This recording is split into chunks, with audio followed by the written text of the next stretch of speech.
All right, listen up. This is a critical compliance alert for every engineering and project manager out there. What we're about to cover isn't some future prediction. These are mandatory regulations that are in effect right now, and they will directly impact whether your projects move forward or get shut down. I need your full attention. Okay, let's get right to it. This date you see on the screen, January 1st, 2026, that was the mandatory hard stop deadline for implementing the 2025 edition of the ASME Boiler and Pressure Vessel Code. This wasn't a soft launch, it wasn't a suggestion. That date has passed, and these rules are now legally binding for all new construction. Let me be absolutely crystal clear. We are not talking about a future warning. We are talking about a current regulation that has immediate and, frankly, severe consequences if you're not compliant. Any project that fails to meet these new standards isn't just risking a delay, it's risking complete and outright rejection. Now, let's zero in on the single biggest technical change you have to deal with. It's in Section 13 of the code, the part that covers overpressure protection. There is a new, mandatory rule about rupture discs, and it applies to any piece of new equipment that you're planning to get stamped with an ASME U or UV symbol. So here's the heart of it.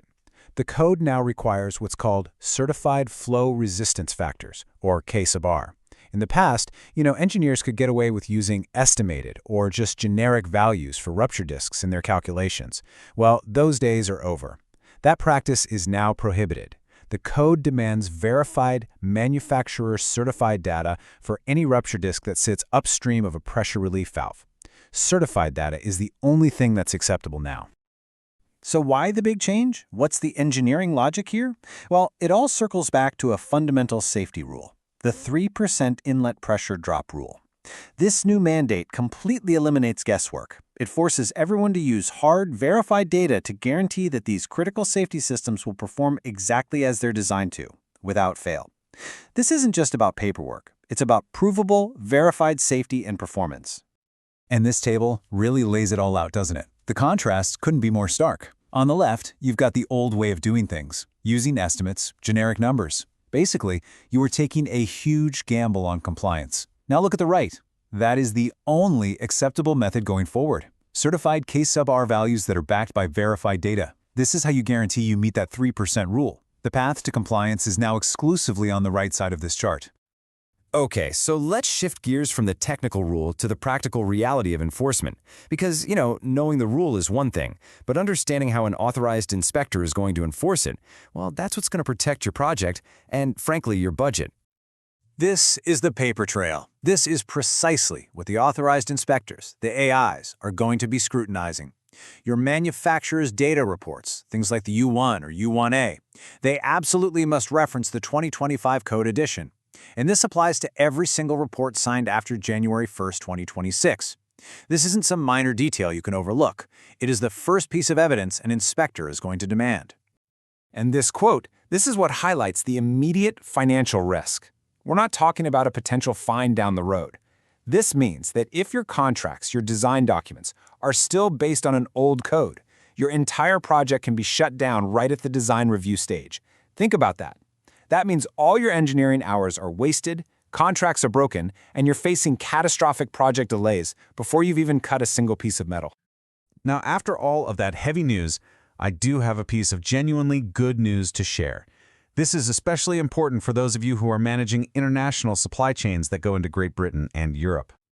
For years, the whole market was bracing for the need to get a separate UKCA mark for any equipment sold in Great Britain. Well, the welcome reality for 2026 and beyond is that the UK government has decided to recognize the CE marking indefinitely. So, if your equipment is already certified under the Pressure Equipment Directive for the CE mark, you are good to go for the GB market. The benefits here are huge, and they're immediate. This Forever CE decision means you don't need a separate, costly conformity assessment. It massively reduces friction in your supply chain, and it completely gets rid of the cost and the hassle of relabeling products. Your existing CE certification is all you need.